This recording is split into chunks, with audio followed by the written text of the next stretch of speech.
2023년도 시즌 들어가기 전에 저희가 헛개TV 콘텐츠를 많이 찍었었는데 그 당시에는 좀 저희도 좀 많이 흥분해 있었고 네네. 굉장히 기대감이 많았어요.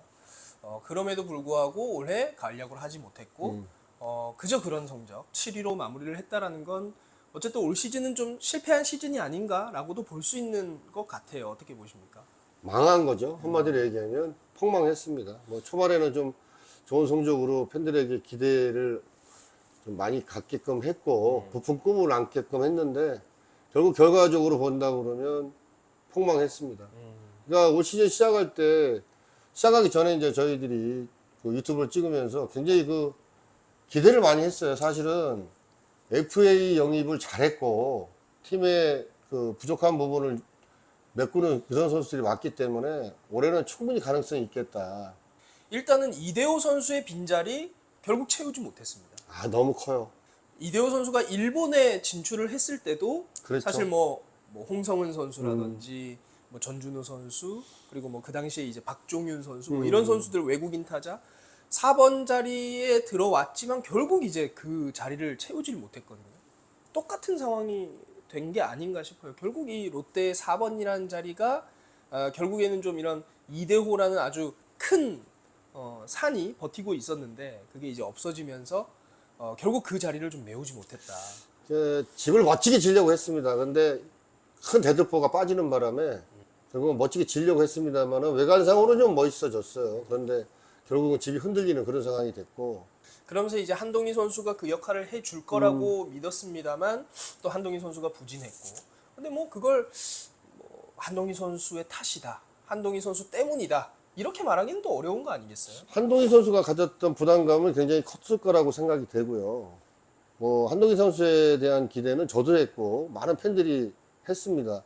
이대호 선수만큼 해주지 못해도 비슷하게 그 정도까지는 좀 해주지 않을까. 한동희 선수가 첫 시합을 나와서 시범 경기 끝나고 첫 시합을 나와서 치는 걸 볼 때 타격폼이 많이 좀 바뀌었어요. 그건 뭐 본인이 생각해서 바뀐 건지 아니면 뭐 코칭 스태프가 같이 상의해서 바뀐 건지 모르겠지만 변화를 줬던 게 결국은 실패의 원인이 아니었나 이렇게 생각이 되고 아까 위원님께서 말씀해 주셨지만 롯데 팬들이나 저희가 가장 기대했던 부분도 역시나 노진혁, 유강남, 한현희 선수를 영입하면서 정말 기대감을 많이 가졌었는데 이 세 선수가 정말 약속이나 한 듯이 세 명 다 좀 부진을 면치 못했어요.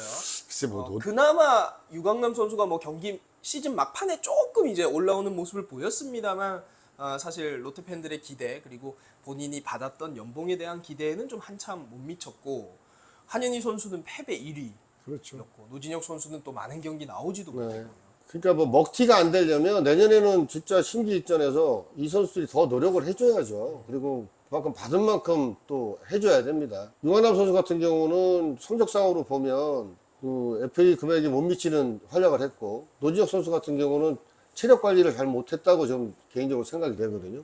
외국인 선수가 또 실패를 했어요.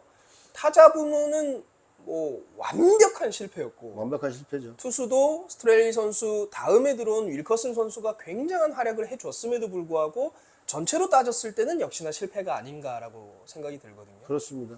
윌커스 선수가 오면서 그나마 그래도 조금 마운드에 좀 힘을 보태서 그나마 다행이라고 생각이 되는데 좀 늦었죠? 늦었어요. 이게 반지 선수 같은 경우도 초반에는 좋지 않았어요. 그리고 믿었잖아요. 저희들이 작년에 성적이 좋았기 때문에 반지 선수나 스트레일리 선수를 굉장히 믿고 외국인 두 명은 뭐 확실하게 완투펀치를 가져갈 거다라고 생각을 했는데 좀 그렇지 못했습니다. 성적도 미흡했고 그러는 바람에 이제 스트레일리가 나갔고 윌커스 선수가 와서 그 공백을 조금 메꿔주긴 했습니다만 용병도 제가 볼 때는 타 팀에 비해서 성공적이라고 볼 수는 없습니다.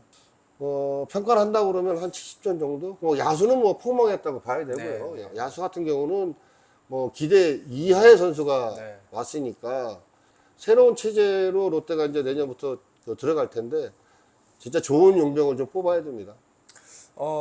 렉스 선수 이후에 들어온 구드럼 그렇죠. 그러니까 야수 2명은 완벽한 실패였는데 네네. 내년에는 그러면 롯데가 어떤 야수를 좀 더 보강을 해야 된다고 보세요? 어느 위치에? 일단 외야 세 자리를 놓고 본다 그러면 강한 어깨를 갖고 있는 그 외야수는 윤동이 하나밖에 없습니다. 그러니까 보살을 시킬 수 있는 그런 능력을 갖고 있는 업계를 윤동희밖에 장착하지 못했기 때문에 외야 쪽에도 구멍이 있다고 좀 보여지고요. 또 김민석 선수 같은 경우는 올해 거의 풀타임을 뛰었습니다만 신인 선수가 풀타임 뛰는 게 굉장히 어렵거든요. 근데 그걸 해내긴 했어요. 근데 내년에 또 어떻게 변할지 모릅니다. 그게 2년 차에 대한 징크스가 또 분명히 있는 거니까 외야 쪽에도 구멍이 있다고 저는 생각이 되고 또 내야 쪽에는 뭐 서두에도 말씀드렸습니다만 한동희 선수가 기대 이하의 성적을 냈기 때문에 3루 쪽에는 아무래도 구멍이 좀 있지 않을까.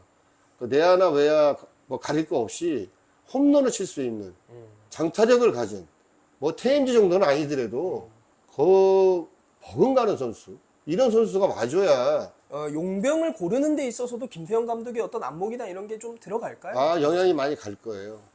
예를 들어서 뭐 시청자분들이 이제 쉽게 이해하실 수 있게 제가 말씀을 드리면 이승엽 감독이 코치 생활도 하지 않았지만 초보 감독으로 두산의 감독이 됐습니다. 그러면서 일단 선물을 줬잖아요. 양의지라는 큰 선물을 받았어요. 뭐 물론 두산이 좋은 성적을 내지 못했지만 양의지가 감으로 해서 두산이 굉장히 탄탄한 팀이 됐어요. 그건 사실입니다. 양의지가 없었더라면 아마 롯데보다도 더 밑에 성적을 내지 않았을까 싶은데 양의지가 감으로 해서 굉장히 팀이 좋아졌고 이승엽 감독이 되면서 취임 선물을 줬단 말이에요. 분명히 뭐 롯데도 김태형 감독이 새로 왔으니까 거기에 걸맞는 선물을 주지 않을까 싶어요.